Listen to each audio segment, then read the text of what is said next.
Olá, eu sou Rosemília Siqueira, direto do Caribe, Curaçao, para a TV Relacionamento.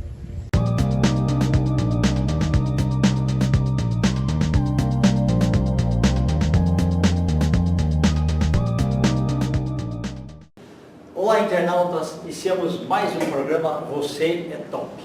E hoje o programa está realmente muito top, porque nós vamos falar de coisas fantásticas, né?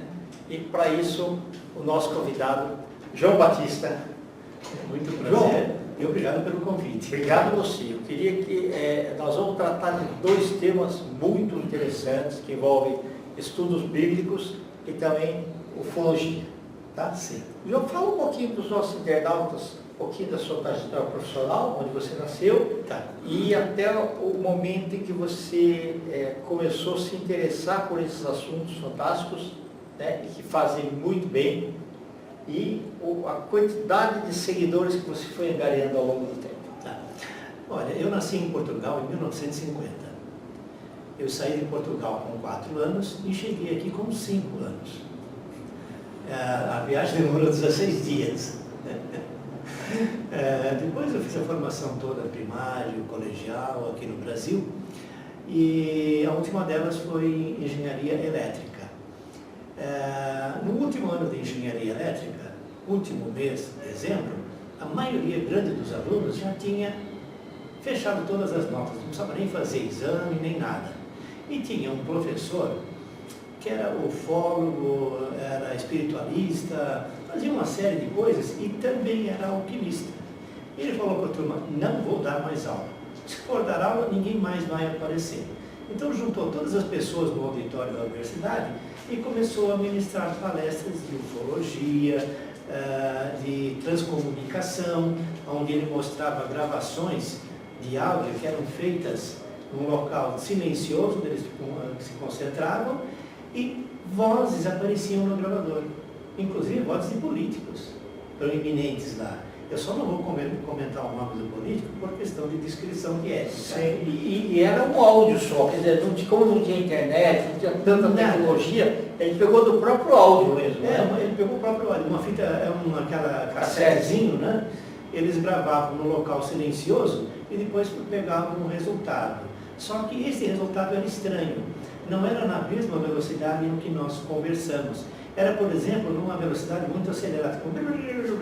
Então nós tínhamos que pegar um gravador de áudio, reduzir a velocidade do motor para equalizar, então ouvir a mensagem. Em outras gravações era assim, ao sol, Joaquim José da Silva Xavier, parará, bem lentamente. Então a gente acelerava o motor. E tinha diversas mensagens assim. Uma delas que ele falou foi sobre os humitas. São pessoas do planeta Humo que ficam em torno de 14 anos-luz aqui da Terra. Bem distante. E eles têm uma fisiologia muito parecida com a nossa, são praticamente idênticos. E lá eles tinham uma doença, que eles não tinham cura.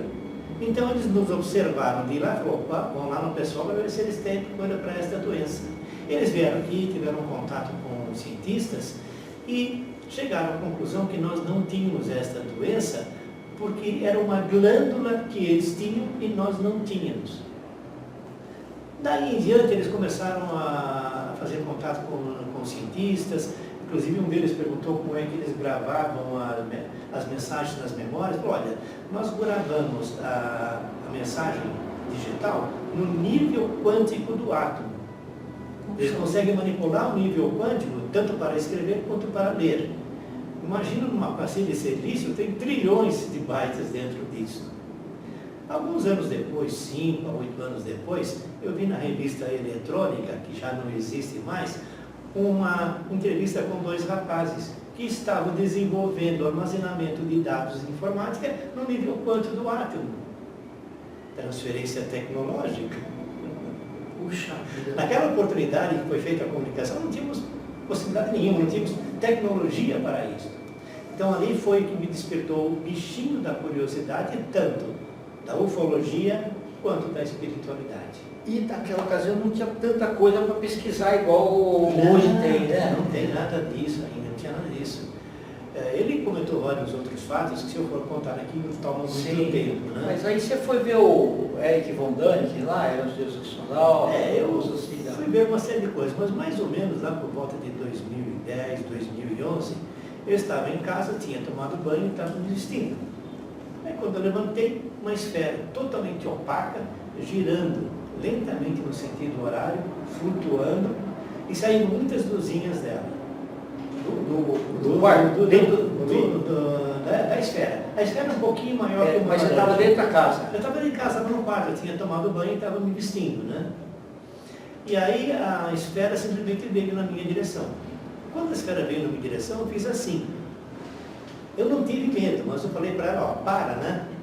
Só que daí eu não lembro mais nada. Eu só sei que depois eu estava tomando café. Posteriormente, eu fui... Ou seja, esse range, teve um lapso de o espaçamento entre você naquele momento, você tomando café, você não lembra nada? Não, eu talvez até lembre alguma coisa, mas eu não consigo lembrar com detalhes, nada. Eu sei que eu lembro depois que eu estava tomando café, isso aqui. Então aí foi o gatilho para eu me aprofundar na ufologia. Por quê? Porque eu pesquisei na internet e eles dizem que quando uma pessoa é contactada ou abduzido, toda a sua descendência também o são. Falei, opa, tenho que entender como é que funciona isso para proteger minha prole. Perfeito. Filhos, né? Filhas, netos, netas, tem lá. E comecei a participar. Uma delas foi em Peruíbe, promovida pela revista UVA e pelo Gevaer, que recentemente faleceu. Meus sentimentos aos familiares e amigos, né? E lá tinha a doutora Mônica de Medeiros. E ela fez uma palestra exatamente sobre isso.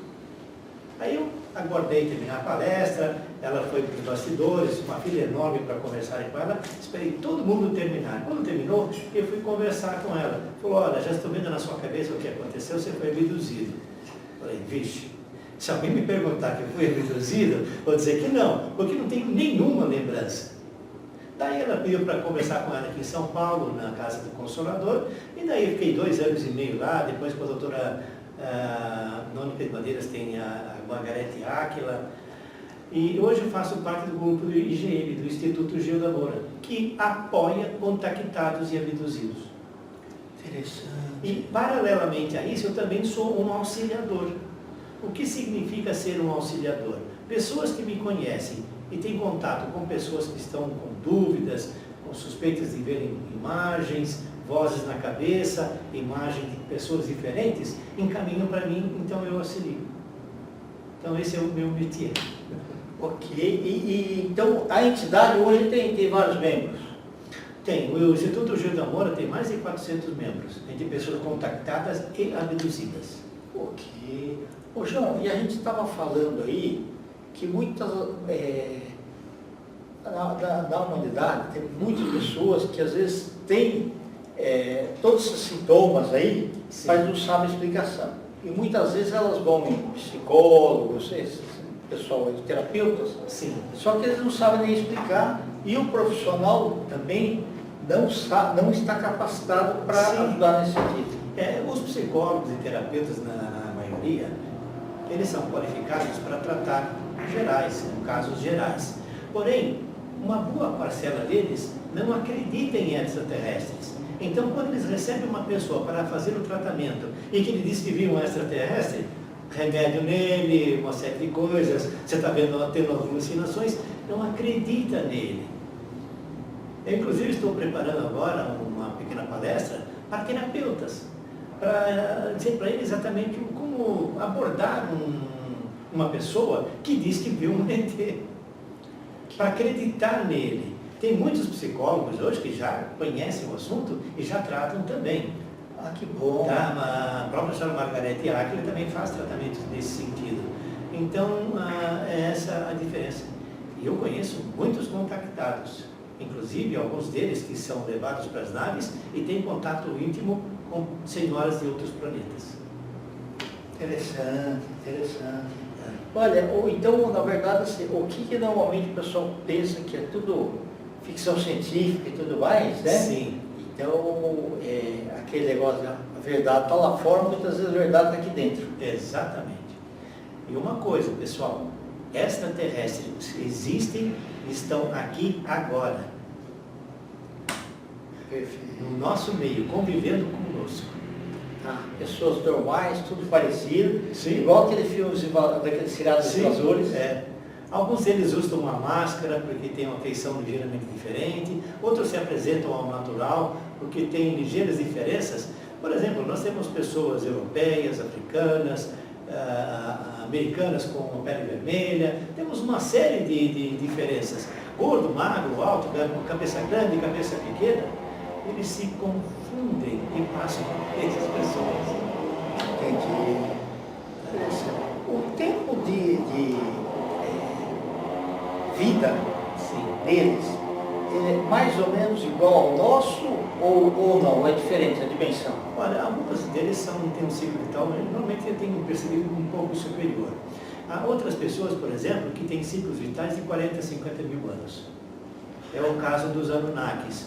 Por exemplo, um rei Anunnaki, ele reina no planeta dele 30, 40, 50 mil anos. Se ele é rei durante 40 mil anos, o ciclo vital dele é bem maior. Por isso, para nós, os deuses são eternos, comparado com a nossa vida de 120 anos. É verdade. Não, muito interessante.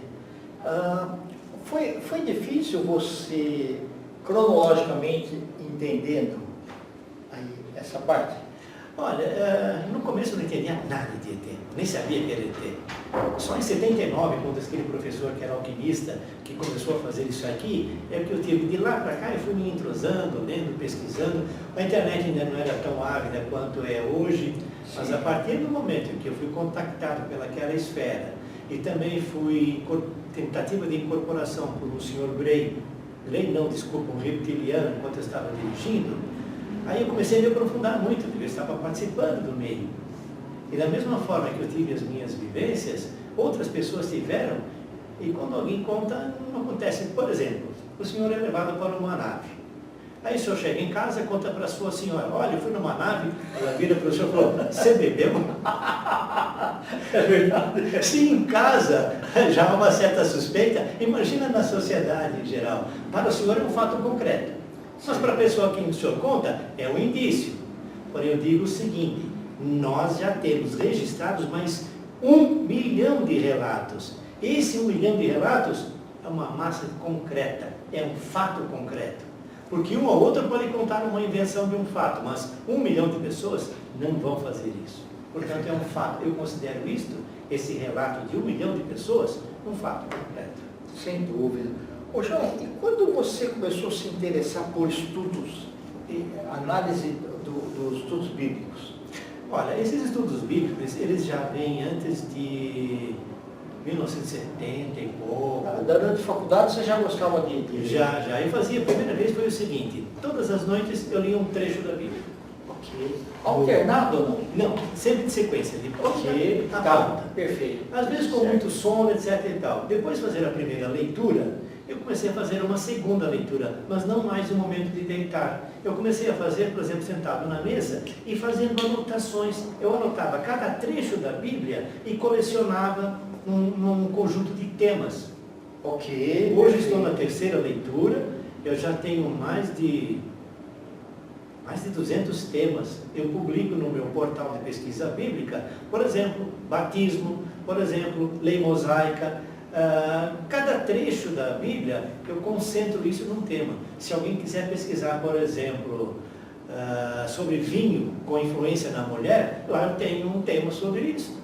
Tá. Você pode falar um pouco de um dos temas aí, qualquer pedacinho? Olha, um dos temas que eu gosto bastante é a lei mosaica. Inclusive fiz recentemente um programa a este respeito. O que é a lei mosaica? A lei mosaica é a lei de Deus? Nem tanto. Por que eu digo nem tanto? Porque a lei mosaica abrange tudo. Leis civis, militares, científicas, religiosas, sobre saúde, etc. e tal. Eu faço uma comparação entre a Constituição hebraica e a Constituição brasileira.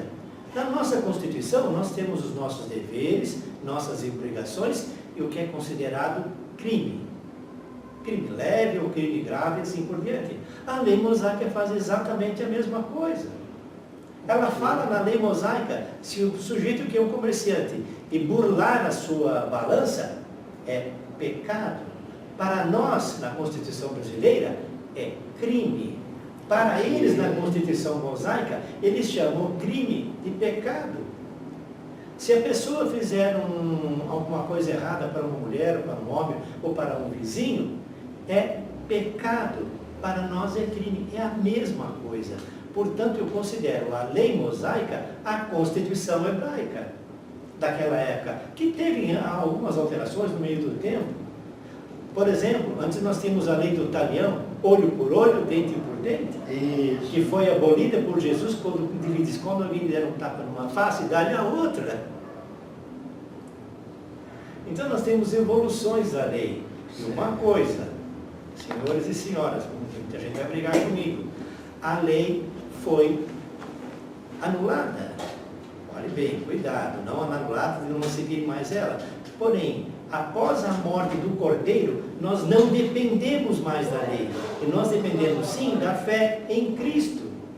E outra coisa, também está escrito na Bíblia, isso está escrito lá também, está escrito mais. Quem se guiar pela lei vai ser julgado pela lei. E quem se basear em Cristo vai ser, então, interpretado pela fé em Cristo. Ok, perfeito. Tá? Então, muito interessante. Ô João, e Sim. quanto tempo assim por dia, 1 hora, 2 horas, você se dedica? Então, eu me dedico nos domingos. Ok. Durante a semana, durante o dia, é a minha vida profissional para ganhar o meu arroz com feijão. Isso. Mas se lembrar de alguma coisa, você faz uma Faço uma anotaçãozinha. anotação e à noite, então eu preparo as minhas palestras, tanto de pesquisa bíblica quanto de pesquisa ufológica. E participo de congressos e outras coisas assim. Então esse é o meu tempo. Mas o meu domingo, em determinado horário, é reservado para a minha pesquisa bíblica. Ok.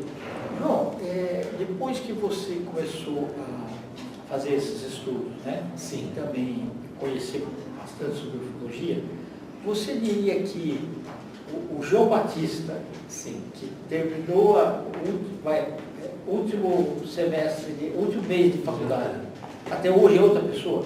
Literalmente. Antes eu tinha um medo danado, tinha um medo espírito que eu me arrepiava toda. Quando eu ia na Tibeta, a esposa é da Bahia, né? Depois, num certo tempo, não. Eu acho natural. Eu converso com eles, troco ideias, peço informações para eles. Eles dão recomendações. Aquele medo desapareceu. Eu também sou um bandista. Tá? Por isso eu falei que eu não converso diretamente, mas através de médiuns que os incorporam e a gente bate um papo. Às vezes eles puxam a orelha, falam, você de novo? Perguntar de novo? Isso. A gente já deu. Então é mais ou menos nesse sentido. Ô João, e você hoje, né, que você já uma outra pessoa, né? Sim.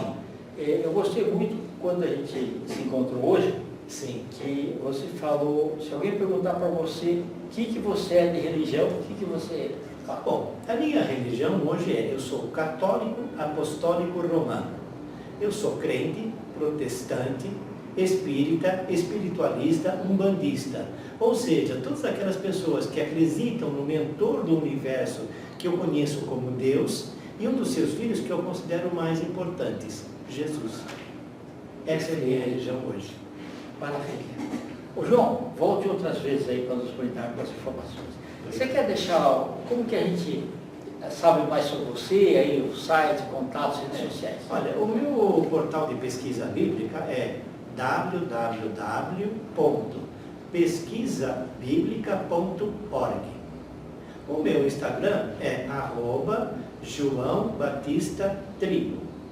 O meu Facebook é /JoãoBatistaTrigo.Moreira. E o meu YouTube é João Batista Trigo Moreira. Perfeito. Está ótimo.